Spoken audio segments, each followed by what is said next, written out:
السلام عليكم ورحمة الله وبركاته. أخذنا في الشريط السابق مدخل لفهم الأهرامات المصرية ودورها الحقيقي، وذكرنا بالشواهد العلمية أنها كانت قبل عصر النبي نوح عليه السلام، وذكرنا أسماءها الحقيقية، وأنها كانت تستعمل كمولدات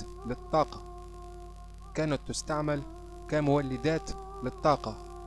فأهرامات الجيزة موجودة في موقع تقاطع يستقطب كل طاقات الأرض والطاقات النجمية، وتقوم بتفعيلها مع بعض، مما يعني أن أهرامات الجيزة مركز للطاقة الكونية. وهذا دليل كافي يشير لأن الحضارات القديمة قبل الطوفان كانوا متطورين ومتقدمين في شتى العلوم، وبناة الأهرامات استعملوها لتوليد الطاقة واستعملوها في عدة مجالات. فهذه الحضارات العظيمة دمجت بين الحضارة الروحية والحضارة العلمية. وهناك بعض الآثار تشير بوضوح أن نبي الله إدريس هو من بنى الأهرامات، فهو أول من خط بالقلم، وأول من درس علم الفلك، وأول من وصل إلى ما ضد الجاذبية الأرضية وعلمها لقدماء المصريين. النبي إدريس عليه السلام كان أول بني آدم أعطي النبوة بعد آدم وشيف عليهما السلام. وكثيرين من المسلمين المتأخرين يقولون نوح هو أول الأنبياء عليهم، وقد غلطوا في هذا واستدلوا بقول الله تعالى: إنا أوحينا إليك كما أوحينا إلى نوح والنبيين من بعده، سورة النساء. وذكروا في رواية لحديث الشفاعة: ولكن ائتوا نوحا رأس النبيين.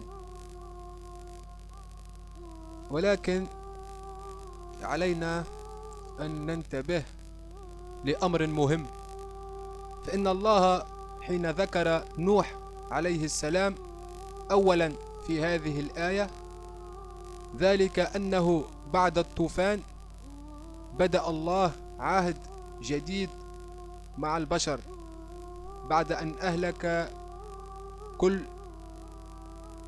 من في الأرض. فالأمر بدأ بنوح عليه السلام كما بدأ بأبونا آدم عليه السلام من قبل، وليس هذا يعني أنه أول النبيين، فقد سبق النبي شيث وأنزل الله سبحانه وتعالى عليه صحائف، وبعده إدريس عليه السلام. واذكر في الكتاب إدريس إنه كان صديقا نبيا ورفعناه مكانا عليا، وهو إدريس بن يارد بن مهلئيل، وينتهي نسبه إلى شيف بن آدم، واسمه عند العبرانيين خنوخ، وفي الترجمة العربية أخنوخ، وهو من أجداد نوح عليهم جميعا السلام. وقد أخذ في أول عمره بعلم شيف بن آدم، وقيل أنه أدرك من حياة آدم 300 سنة تقريبا، لأن آدم عمر طويلا زهاء 1000 سنة. ولما كبر أتاه الله النبوة فنهى المفسدين من بني آدم عن مخالفتهم شريعة آدم، وشيت فأطاعوه نفر قليل. أنا حين أتكلم فأنا أتكلم بما ثبت لدي مما علمته، لذلك هناك بعض الأمور قد تكون غير صحيحة ولم تثبت، فأنا أتجاوز عنها ولا أذكرها أو أنقلها. فالمعلومات كثيرة وبينها الخلط والغلط، وكلام لا يصح ولا يقوم بدليل، لذلك أطرحها خارجا محاولا في كل ذلك تحري الصواب والاختصار ونقل الحقيقة، والله ولي التوفيق. إذن نعود لموضوع إدريس عليه السلام. جدنا إدريس عليه السلام عاش في مصر، وقد اشتهر بالحكمة والمواعظ، وأحب العلم وكان شغوفا بالمعرفة، وكان عبدا زاهدا ومرشدا روحيا، وأتاه الله كنوز من المعارف والعلوم، فكان عارف بالطب وعارف بعلم الأحياء والكيمياء والفيزياء وعلم الفلك وعلم الرياضيات وعلم الهندسة والطاقة، وخط بيده ودون تاريخ البشر، أي تاريخ الآباء الأولين من آدم عليه السلام إلى زمانه وما يكون في آخر الدهر. ومعروف عنه أنه أول من كتب بالقلم، وتأويل ذلك أنه وضع هذه العلوم وأسسها ومبادئها في الكتب، فلم يكن الناس يكتبون شيئا قبل ذلك من العلوم والحكم، إنما يتناقلونه شفاهيا. وإدريس عليه السلام كتب عشرات الكتب وهي العلوم الإدريسية، وعدة أسفار ونبوءات ورسائل، وهو أول من أنذر من الطوفان، وهو من بنى الأهرامات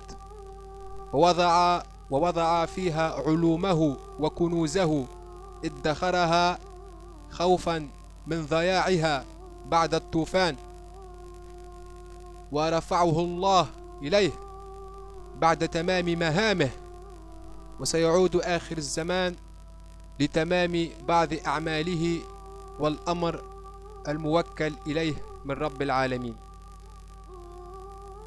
المهم، أهرامات الجيزة وأبو الهول بنيت على يد نبي الله إدريس وقومه.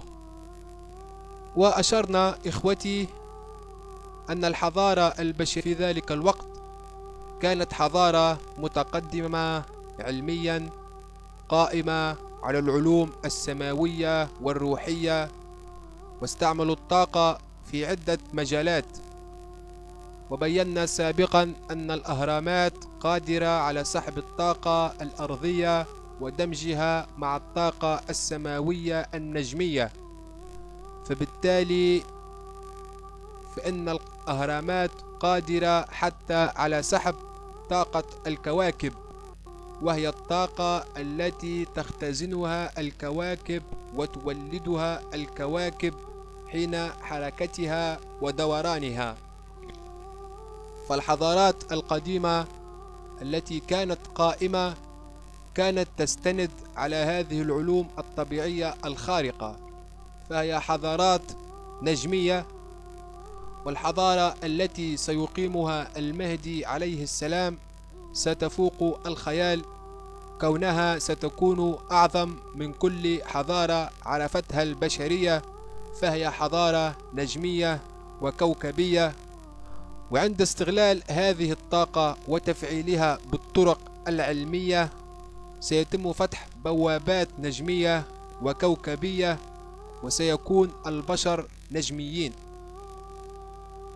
وعندما نقول فتح بوابات ليس يعني فتح بوابة نجمية أي باب صغير أو مرآة للعبور لعالم آخر، أي باب كما يفهم البعض للذهاب والولوج لعالم آخر، ولكن فتح البوابات النجمية يعني توديع هذا العالم، توديع هذا العالم الذي نعرفه بكل ما فيه، توديع هذه الحضارة الغربية الظلامية التي تعرفونها، وبداية حضارة جديدة قائمة على العلوم السماوية والسمو الروحي واستعمال الطاقات الأرضية والسماوية التي وهبها الله لنا في عدة مجالات لتدفع الإنسان ليفتح أمامه عالم جديد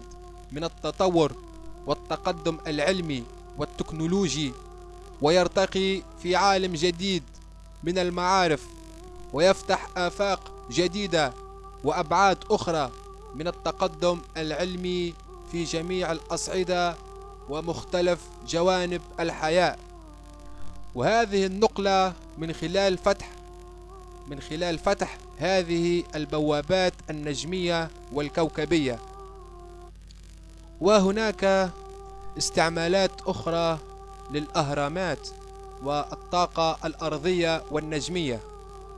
اخترت لكم اليوم قصة نبي الله نوح عليه السلام مثالا لذلك، لارتباطها ببعض أسرار الأهرامات وصلتها بهذا الزمان الحاضر والمستقبل والماضي البعيد. نبي الله نوح عليه السلام بعثه الله لما عبدت الأصنام والطواغيت وحاد الناس عن التوحيد، وقد ذكر الله قصته وما كان من قومه وما أنزل بمن كفر به من العذاب بالطوفان، وكيف أنجاه وأصحاب السفينة في غير ما موضع من القرآن الكريم. وذكرنا أحبابي أن الحضارات القديمة كانت على تطور علمي وكبير، ومنها ما كان في زمن نبي الله نوح عليه السلام، وكان يعيش في أعظم مدينة وحضارة، والتي يطلق عليها بعض الباحثين مدينة أطلانتس وحضارة أطلانتس. تلك الحضارة والمدينة التي يوجد لها ذكر كثير في كتب الباحثين والمؤرخين، وظلت لغزا مفقودا ومحيرا مع اختلاف الأقاويل فيها، وليست التي ذكرها أفلاطون وأخطأ في تحديد موقعها، والبعض اعتبرها أسطورة، ولكن هناك شبه إجماع لدى المؤرخين أنها كانت موجودة وقائمة فوق قارة أو شبه جزيرة في المحيط الأطلسي، وأنها كانت متقدمة علميا ثم هلك وأغرقت بكارثة طبيعية. وحسب دراستي وعلمي وما استنتجته، فإن هذه المدينة كانت مركز الحضارة في عهد نبي الله نوح عليه السلام، وأرسله الله إليهم يدعوهم للرجوع لدين الإسلام والفطرة، وينذرهم عذاب الله، لأنهم سخروا العلوم والمعارف السماوية التي ورثوها في أعمال أخرى تضر ولا تنفع، واتصلوا بعالم الملائكة بالعالم السماوي، ونزلت عليهم بعض من الملائكة وأغووا بعضهم بعضا، فضلوا وأضلوا وأفسدوا في الأرض، ثم عبدوا الملائكة المفسدين والجبارين، وعبدوا الأصنام والتماثيل، وصوروا صورهم وقدسوهم، وكل ذلك سأثبته بالعلم. وقد يعجب البعض ويقولون: كيف تفسد الملائكة وتعصي الله؟ والله يقول: يخافون ربهم من فوقهم ويفعلون ما يؤمرون. في ذكر قصة هاروت وماروت مثال لذلك، بعد أن ركب الله فيهم الشهوة. والملائكة خلق من خلق الله، لهم إرادة واختيار. والملائكة المقربون والأمناء معصومون مثل الأنبياء عليهم جميعا السلام. وهؤلاء الملائكة التي نزلت على قوم نوح عليهم السلام بعد اتصالهم بجنس البشر الكافرين والمفسدين، وبعد نزولهم لعالم البشر، أغوى بعضهم بعضا، وأطلعوا قوم نوح على بعض الأسرار السماوية، فازداد قوم نوح كفرا واستكبارا وعنادا ومكرا. وقال الله تعالى في سورة نوح عليه السلام: قال نوح ربي إنهم عصوني واتبعوا من لم يزده ماله وولده إلا خسارا، ومكروا مكرا كبارا، وقالوا لا تضرن آلهتن ودا ولا سواعا ولا يغوق ونسرا وقد أضلوا كثيرا ولا تزد الظالمين إلا ضلالا. بدأ يضل جميع البشر، وانتشر الفساد والفجور والفاحشة والجهل، واندرست العلوم الإدريسية، ووقعت الحروب بينهم. وضعت أنا كتاب إدريس عليه السلام أسفل الرابط لمن يريد أن يطلع عليه، وهو كتاب أنصحكم بقراءته. وهذا الكتاب مما أبقاه الله شاهدا. ومعلوم أن هذا الكتاب لا تعترف به اليهود ولا النصارى، وفيه ذكر كثير للمهدي عليه السلام وأصحابه وأحداث زمان نوح عليه السلام وزماننا. المهم، أوحى الله لنبيه نوح عليه السلام ببناء الفلك، ويصنع الفلك، وكلما مر عليه ملأ من قومه سخروا منه، قال إن تسخروا منا فإنا نسخر منكم كما تسخرون. شرع نوح عليه السلام ببناء الفلك بوحي الله، أمر الله: أوحينا إليه اصنع الفلك بأعيننا ووحينا، فإذا جاء أمرنا وفار التنور فاسلك فيها من كل زوجين اثنين واهلك إلا من سبق عليه القول منهم ولا تخاطبني في الذين ظلموا إنهم مغرقون. ونلاحظ أن في الآيات التي تذكر سفينة نوح عليه السلام كلها تذكر باسم الفلك، إلا مرة واحدة جاء ذكرها باسم سفينة في قول الله تعالى: فأنجيناه وأصحاب السفينة وجعلناها آية للعالمين، سورة العنكبوت. فأوحينا إليه أن اصنع الفلك. كلمة الفلك مأخوذة من الفلك، وعلم الفلك علم يبحث في الأجرام السماوية من حيث تكوينها ومواقعها وقوانين سيرها، وهو أقدم العلوم. وجمع فلك أفلاك وفلك هو مدار الشمس والقمر والنجوم والكواكب، فكل كوكب يدور في فلكه، لا الشمس ينبغي لها أن تدرك القمر ولا الليل سابق النهار، وكل في فلك يسبحون. والفلك هو السفينة.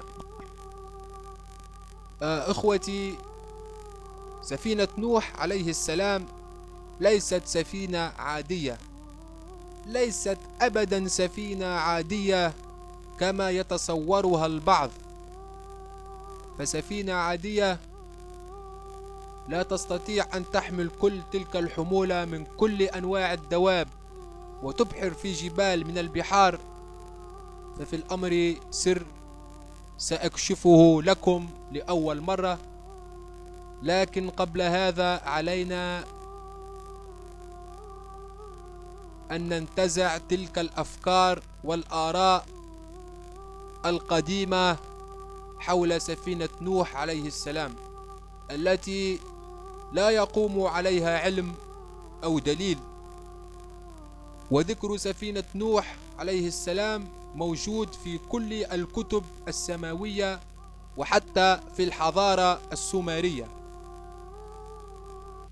في عام 1959 اكتشف المغامران الأمريكيان رون وايت وديفيد فاسولت آثار يحتمل أنها لسفينة نوح في شرق تركيا، وذلك بعد أن أشار فلاح كردي اسمه رشيد سرحان إلى وجود شيء غريب بدت ملامحه بارزة بعد حدوث زلزال في سبتمبر من عام 1960. ولقد زار وايت موقع السفينة في عام 1977، وأكد أن موقع السفينة يرتفع حوالي 6300 قدم فوق سطح البحر، وعلى بعد حوالي 200 ميل عن البحر. كما أكد الدكتور صالح بيرا كيتوان رئيس قسم الجيولوجيا في جامعة أتاتورك بتركيا بأن عمر السفينة يقدر بأكثر من 100,000 سنة. كما أكد عالم الآثار الشهير إكرام أوكور جالم أن السفينة تعد من أقدم السفن التي صنعها الإنسان ويجب المحافظة عليها. وقد أعلنت أكبر صحيفة في تركيا في عام 1987 ميلادي هو أن السفينة معترف بها من طرف الحكومة التركية، معتبرة إياها كنزا وتراثا وطنيا، وقد أقامت من أجلها منتزها لاستيعاب عدد كبير من السياح وتأكيد منها على أهمية الموقع. من أجل الأموال هي تجارة. فالجيولوجي جين لورانس وبعض الباحثين يرى أن الجسم الذي يعتقد أنه لسفينة نوح عليه السلام هو مجرد تكوين طبيعي حسب دراسة قام بها لعينات من الصخور وبعض الصور الفوتوغرافية للموقع. كما شاركه الرأي بعض مؤيدي نظرية خلق الأرض الفتية. وأكد الجيولوجي الأسترالي إيان بليمر كذلك أن الموقع عبارة عن تكوين جغرافي طبيعي يعرف بالسنجيني. كما غير فوسولت أحد الذين ساهموا في الاكتشاف قناعته بالموقع بعد أن أثبتت الحفريات أنه مجرد تكوين طبيعي. يعني هذه الصورة معروفة والجميع يعتقدها أنها سفينة نوح عليه السلام، وهذه لم تكن سفينة نوح عليه السلام، ولم يعرف لسفينة نوح عليه السلام أي أثر لحد الآن. لم يعثر لسفينة نوح عليه السلام أي أثر لحد الآن.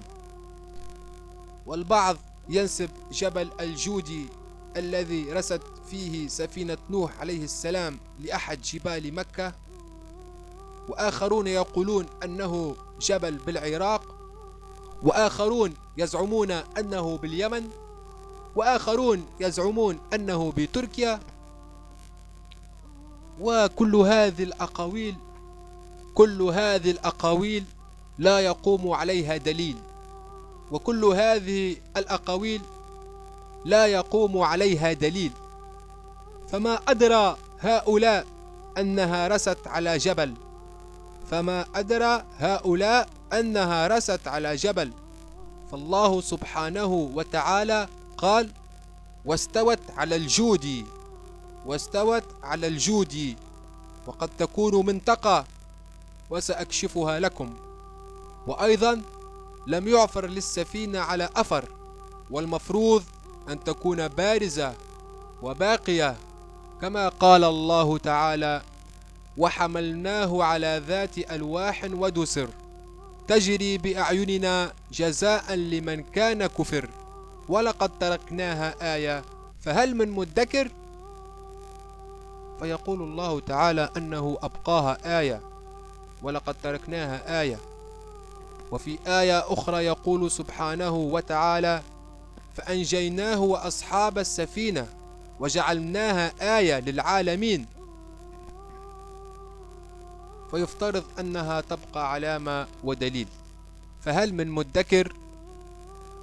وكما قلت لكم أحبابي، سفينة نوح عليه السلام ليست سفينة ألواح خشبية وبضعة مسامير كما يظن البعض، إنها سفينة إلهية، سفينة إلهية، سفينة صنعت بوحي من الله وعلى أعين الله، ولتبقى علامة ومعجزة. وعندما نقول بوحي من الله أي يفوق فهم البشر وكل خيال وإدراك البشر، تستطيع إثبات ذلك بالعلم. طيب، تعرفون كلكم الأهرامات الأهرامات التي عثر عليها تحت مثلث برمودا، تحت منطقة مثلث برمودا، وهي أهرامات من الكريستال، أكبر من أهرامات مصر 3 أضعاف، وهي توجد على عمق 2000 متر تحت سطح البحر. وهذه الأهرامات هي من الألواح الكريستالية. إذن هذا دليل على حضارة قديمة قدم الزمن كانت قائمة في يوم ما على تلك الأرض، والتي غمرتها مياه المحيط والبحار. وطالما يوجد أهرامات فإنه يوجد حضارة متطورة، أي حضارة نجمية. وثبت كلامي السابق أنها حضارة أطلانتس المفقودة ومكان تواجد نبي الله نوح عليه السلام في ذلك الزمن. إذن النبي نوح عليه السلام استعمل طاقة الأهرامات في السفر عبر الزمن وفتح بوابة زمنية، ويمكن إثبات ذلك بالعلم. اصبروا علي يا إخوتي، اصبروا علي يا إخوتي. يمكن استخدام الأهرامات الكريستالية كمصدر للطاقة، فقد أثبتت بعض التجارب التي تم إجراؤها منذ عقود أن الأهرامات الكريستالية تعمل كمكثف كهربائي طبيعي هائل الحجم، يعمل على تخزين الطاقة من حوله، وكلما كان حجم الهرم أكبر كان حجم الطاقة التي يحملها أكبر. ولا تنسوا أن الأهرامات كما قلنا تسحب الطاقات الأرضية والسماوية وتدمج بينها. وأريد أن أضيف شيئا آخر، ومن الأشياء التي سجلت في منطقة مثلث برمودا عدة ظواهر من الاختفاء الغامض وتغير وتبدل التوقيت، وأيضا إثبات وجود قوة كهرومغناطيسية شديدة في المنطقة. ومن الحقائق العلمية المعروفة عن الأهرامات أنها تستطيع أن تصنع دوامات ضخمة من الطاقة عند تفريغها لشحنتها، مما يعني أن هذين الهرمين المكتشفين حديثا يمكنهما أن يصنع الكثير والكثير من الدوامات الهائلة التي لا فكاك منها. وهناك شيء أحبابي كنت قد توصلت إليه ووجدت ما يؤكده من خلال دراسة العلماء للبحث عن طريقة جديدة للكشف عن الدوامات المحيطية قبل حدوثها. اكتشف 2 من علماء الفيزياء أن هذه الدوامات تشبه إلى حد مدهش الثقوب السوداء، وهي تلك الأجرام السماوية الموجودة في الكون، والتي تؤدي ضخامة كتلتها إلى أن أي مادة أو شعاع لا يمكنه الفرار منها. ومن خلال تحليل بيانات جمعت من صور التقطت بالأقمار الصناعية، اكتشف كل من جورج هيلر من كلية البوليتكنيك الفيدرالية في العاصمة السويسرية زوريخ، وفرانسيسكو بيرون فييرا من جامعة ميامي في الولايات المتحدة الأمريكية أن الدوامات المحيطية مقيدة بدوائر مائية دائرية مثلها مثل الحواجز، بمعنى أنها تمنع الكائنات الحية وكذلك الماء نفسه من الخروج من المنطقة المضطربة التي تتعرض للدوامة من هذا النوع. ومن المعلوم أحباب أنه بالقطب الأسود أو عند حافة هذا الثقب منطقة كروية تسمى كرة الفوتونات، بحيث أن الجاذبية التي يمارسها الثقب الأسود تكون قوية جدا إلى درجة أن الفوتونات تصبح مجبرة على الانتقال من خلال تشكيل مدار دائري كي تعود بشكل دائم إلى موقعها الأولي.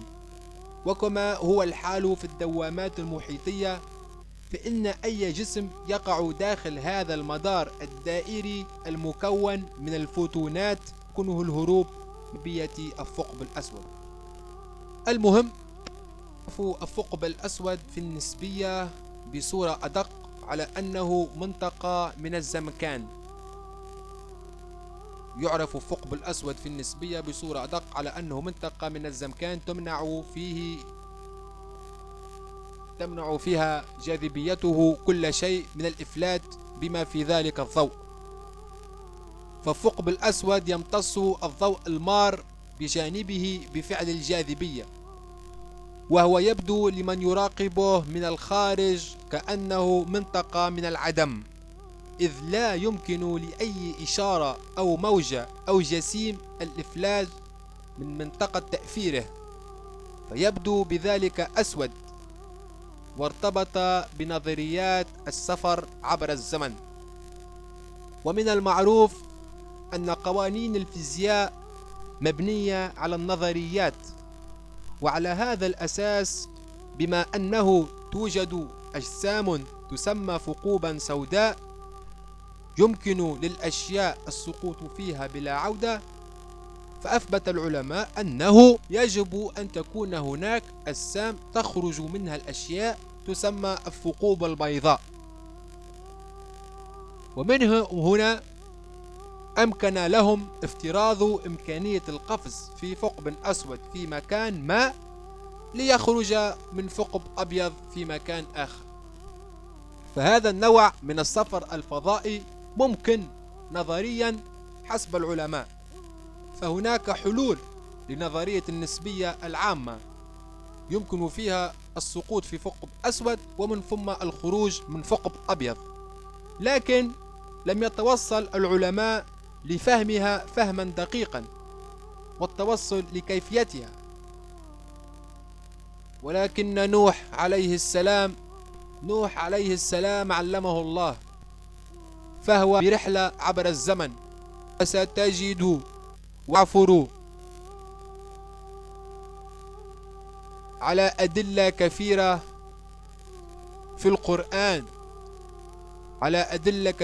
في القرآن تثبت أن نبي الله نوح قام بهذه الرحلة. وهنا يقول الله تعالى: فإذا جاء أمرنا وفار التنور فاسلك فيها من كل زوجين اثنين واهلك إلا من سبق عليه القول منهم ولا تخاطبني في الذين ظلموا إنهم مغرقون. فبعد أن أتم بناء الفلك ومع وقوع الأمر الإلهي وتفعيل طاقة الهرم ومع النجم الذي يقابله، حمل فيها من كل زوجين اثنين. وهنا يقول تعالى: فار التنور، وهو يصف لنا شيئا ما ويصفه بدقة متناهية. معجم المعاني الجامع معنى فار يفور فورا وفورانا، فهو فائر. فار القدر أي اشتد غليانه وارتفع ما فيه. فار المسك فورانا وفورانا انتشر. وهذا الفوران أحبابي وقع بين النجم والهرم والطاقة المتفاعلة بينهما، فالله سبحانه يصف هذا التفاعل بقوله فار التنور، لأنه أعطى شكل يشبه شكل التنور. وبعد غمران المياه للمنطقة وبسبب الهرم التي تشكل الدوامة المائية، كما مر معنا الدوامة المحيطية الكبيرة جدا، أشبه بثقب أسود مع طاقة الهرم مع الطاقة الكهرومغناطيسية الكبيرة، سحبت السفينة إلى مجالها. ويقول الله تعالى: وقال اركبوا فيها بسم الله مجراها ومرساها إن ربي لغفور رحيم. وهي تجري بهم في موج كالجبال. ونادى نوح ابنه وكان في معزل: يا بني اركب معنا ولا تكن مع الكافرين. وهنا وقفة. يقول الله وهي تجري بهم في موج جبال في معزل: يا بني اركب معنا. فهل سفينة نوح عليه السلام كانت تجري في موج من الجبال ارتفاعها مئات الأمتار وابنه في معزل، وابنه مع كل هذا لم يغرق، بل يرد عليه: أني سأذهب لجبل؟ ما معنى هذا الكلام؟ سفينة نوح عليه السلام تجري في موج كالجبال، وهو ينادي لابنه، وابنه يقول: أني سأذهب إلى جبل. اللهم إلا إن كان الذي عناه الله سبحانه وتعالى في هذه الآية موج من نوع آخر. فهل فعلا هناك موج من نوع آخر؟ نعم. معجم المعاني الجامع معنى كلمة موج: الجمع أمواج، موجات. الموج ما علا من سطح الماء وتتابع، المياه المتدفقة بالتتابع. هناك موجة الاتصال اللاسلكي، الذبذبة المتنقلة عبر الفضاء والمرتبطة بما بين أجهزة الإرسال والاستقبال، موجة قصيرة، موجة متوسطة. الموجة الطبيعية والفيزيائية اضطراب ينتقل خلال جزئيات الوسط بدون أن يغير في موضعها، ومنها موجة الصوت وموجة الضوء وموجة التيار الكهربائي. وهناك الموجة الطويلة الطبيعية والفيزيائية، منها الموجة الكهرومغناطيسية. الله سبحانه يتحدث عن موجة كهرومغناطيسية، موجة كهرومغناطيسية، وكنا بينا هذا خلال تفاعل الطاقة النجمية والهرمية أول الأمر، وهي بداية الأمر الإلهي. فإذا جاء أمرنا وفار التنور فاسلك فيها من كل زوجين اثنين. والذي يؤكد ذلك قول الله تعالى في بقية الآيات: وحال بينهما الموج فكان من المغرقين. وحال بينهما الموج فكان من المغرقين. وحال من الحائل، من الحائل، الحائل هو الحاجز. المهم، تفاعلت الطاقة الهرمية في قمة الهرم وداخله مع الطاقة الدوامية المائية المحيطية الناشئة بينهما، وكان المجال وازداد قوة، ودخلت سفينة نوح عليه السلام فيه، وفي الثقب الأسود المائي، وانطلقت داخل الفضاء بسرعة خيالية مدفوعة بالطاقة المتولدة من هذا التفاعل الرهيب. فهذه شكلت موجة إرسال، وهذان هما ضلع المثلث، فيجب أن يكون مثلث متساوي الأضلاع. ضلعه الأول التمدد الزماني، والثاني انحناء مسار الضوء، وقاعدته وجود الجسم، وعليه فلا بد من ضلع ثالث ويشكل موجة استقبال ليكتمل مثلث الحقائق العلمية. سيكون أهرامات الجيزة، لأن مجال مغناطيسي تم بناؤه ليكون مستقطب لتردد الموجات القوية الكهرومغناطيسية أو الطاقات النجمية. إذن حين تفاعلت الأهرامات الكريستالية مع الطاقة النجمية، وحين غمرت مياه الطوفان المنطقة مشكلة دوامة مائية أشبه بثقب أسود هائل، أبحرت خلاله سفينة نوح عليه السلام، وعبرت للجهة الأخرى في شكل مثلث، واستقرت على الجودي، وهي هضبة الجيزة. استقرت على هضبة الجيزة بجوار أبو الهول والأهرامات.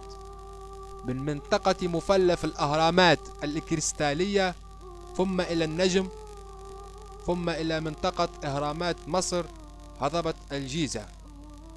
العملية هذه سهلة الشرح، فلا بد من إشارة ولاقط محول للإشارة ومستقبل للإشارة. فلا بد من العملية هذه سهلة الشرح، فلا بد من مرسل للإشارة ولاقط محول للإشارة ومستقبل للإشارة، مثل ما تعمل أجهزة الاتصال الحديثة التي تحول الترددات والذبذبات والموجات، وكما ينتقل الآن الصوت والصورة. فأرسل الله سبحانه وتعالى نوح إلى 4 أو 3000 سنة. حدث كل هذا في لحظات، وكما ترى هذا التفسير العلمي لرحلة نوح عليه السلام وأصحاب السفينة. ومما يؤكد ذلك أن بعد هذه الرحلة نقص عمر البشر، وهذا يرجع سببه لهذه الرحلة إلى المستقبل التي قطعت آلاف السنوات. ومعظم الذين يعتبرون أن سفينة نوح عليه السلام كانت مجرد سفينة خشبية هامت في البحار طيلة أيام ثم رست على جبل حين غيث الماء، فهذا لا يستقيم. فلماذا تستقر على جبل بعد أن غيث الماء ونقص؟ فهي ليست بحاجة لأن تستقر على جبل بعد ذلك. وكيف غمرت البحار والمياه كامل الأرض طيلة شهر، وقيل 40 يوم، ولم تهلك الأشجار والنباتات والزروع؟ المفروض أن كل شيء سيهلك حتى الشجر والنباتات. لهذا استلزم ذلك وقت طويل، مئات سنين أو أكثر، حتى تزال آثار هذه الكارثة بالكامل وتعود الأرض لما كانت عليه سابقا.